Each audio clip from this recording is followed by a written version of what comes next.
right, and so we back. This will be part two of the good, the bad, and the ugly. Okay.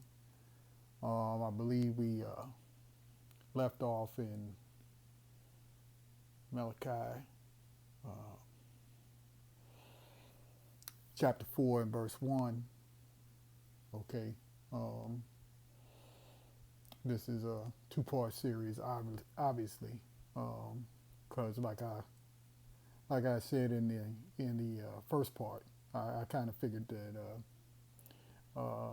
the phone might cut off on me. So, but in any event, this is the second part. Okay, so let's get right back to it. Okay, of the good, the bad, and the ugly, that we can correlate that with the scriptures and prophecy. Okay, so let's go back to Malachi 4 and 1. For behold, the day cometh that shall burn as an oven, and all the proud, yea, and all that do wickedly shall be stubble. And the day that cometh shall burn them up, saith the Lord Yahweh of hosts, that it shall leave them neither root nor branch. But unto you that fear my name shall the Son of Righteousness arise with healing in his wings, and ye shall go forth and grow up as calves of the stall. And ye shall tread down the wicked, for they shall be ashes under the soles of your feet, in the day that I shall do this, saith the Lord of hosts.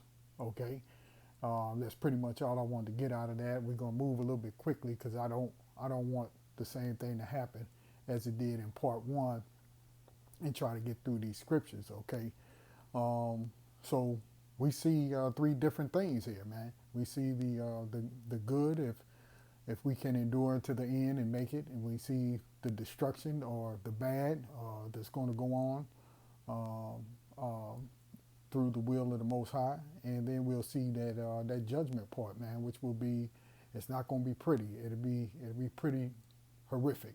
Okay, let's move over to Matthew, and we'll start. Let me see where I want to start at. Let's look at Matthew 13 and start at verse 44. Again, the kingdom of heaven is like unto treasure hid in a field, the which when a man hath found, he hideth, and for joy thereof goeth and selleth all that he hath and buyeth that field. Again, the kingdom of heaven is like unto a merchant man seeking goodly pearls, who, when he had found one pearl of great price, went and sold all that he had and bought it.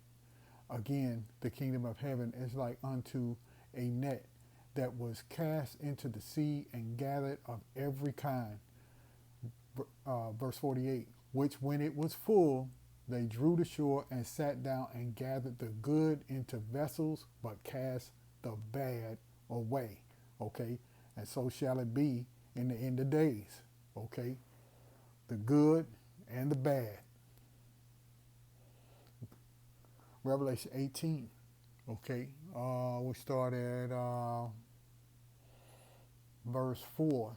And I heard another voice, this is John the Revelator, and I heard another voice from heaven saying, come out of her, my people, that ye be not partakers of her sins, and that ye receive not of her plagues.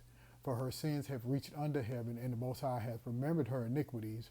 Reward her, right? Because the Lord has a reward for those who are good, right? Reward her even as she rewarded you, and double unto her, double according to her works.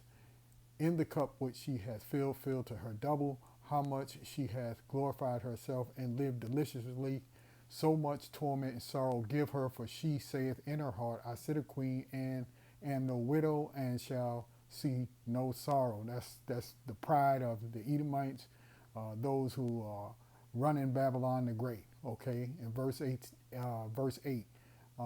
therefore shall her plagues come in one day, death and mourning and famine, and she shall be utterly burned with fire. For strong is the Lord power who judgeth her.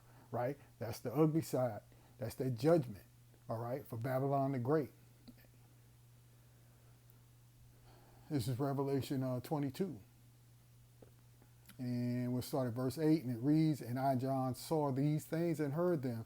And when I heard and seen, I fell down to worship before the feet of the angel which showed me these things. Then saith he unto me, See thou do it not, for I am thy fellow servant and of thy brethren the prophets, and of them which keep the sayings of this book. Worship the Most High. And he saith unto me, Seal not the sayings of the prophecy of this book, for the time is at hand. He that is unjust, let him be unjust still. And he which is filthy, let him be filthy still. And he that is righteous, let him be righteous still. And he that is holy, let him be holy still. And behold, I come quickly, and my reward is with me, to give every man according to his work shall be. Okay? According to what you've done. All right? And that goes both ways, man. You know, the wicked are going to get theirs. Okay? Just as the righteous will. And I hate to feel rushed when I'm going through the scriptures, but I can't trust this. I can't trust this doggone phone. So Salaki, if I'm moving real fast, like we always say, go ahead and get the scriptures yourself and go back and read the chapters in its entirety. Okay. So we know that that judgment is coming, man, and only 1/3 the Lord's elect. Lord willing, you know, we're part of that number. We make it out of here, and the 2/3 will have to stay and suffer that destruction, that judgment, that ugliness. Okay, this is Zechariah 13:8, and it shall come to pass that in all the land, saith the Lord Yahweh, 2 parts therein shall be cut off and die, but the third shall be left therein, and I will bring the third part through the fire and will refine them as silver is refined, and will try them as gold is tried. They shall call on my name, and I will hear them. I will say, it is my people, and they shall say, the Lord Yahweh is my God, or my power. Okay? We're going to praise the name of the Lord. All right? Let's move over again here to, let me see where I want to go.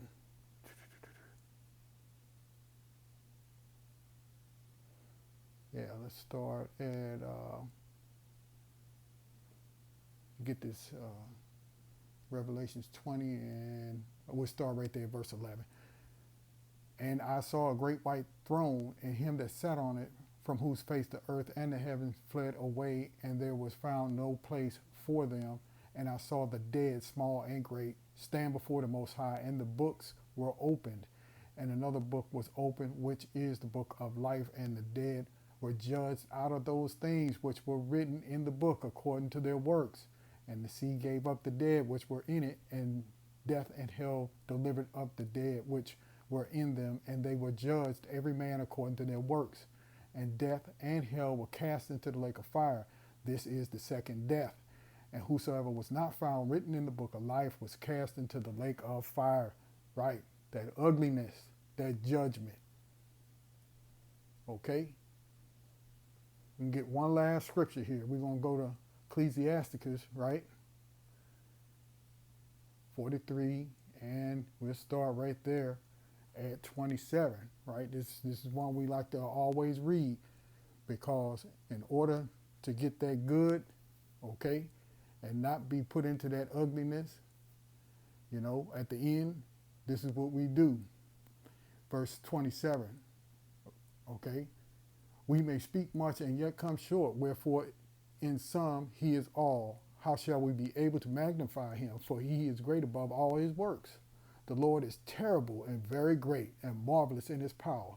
When ye glorify the Lord, exalt him as much as ye can, for even yet will he far exceed. And when ye exalt him, put forth all your strength, and be not weary, for ye can never go far enough. Okay? I'm going to stop right there. All right, I just wanted to get these scriptures in, man. You know, this has been the good, the bad, and the ugly. Okay, just food for thought. Just a quick little lesson. Lord willing, it was edifying to anybody that watches it. Okay, and you know, I don't know. Maybe I'll start something like this where I just give food for thought. You know, in a lesson. All right. You know, just sparked by the Spirit to kind of give that encouragement. Okay. To the brothers and sisters out there who believe in Yahweh Hashem Yahweh Shai, man, you know, and really on, you know, plan on living their lives for the Lord, Okay, and coming out of the world, as the scripture said, come out of her, my people. Okay, with that, I'm going to end the lesson right here. I'm going to give all praise to the Most High, Yahweh, Ba'ashem, Yahweh Shai, Ba'ashem, Rakakwadash. Peace to the hope of the elect of Israel. And I'll see you again real soon on another lesson, Lord willing. Shalom.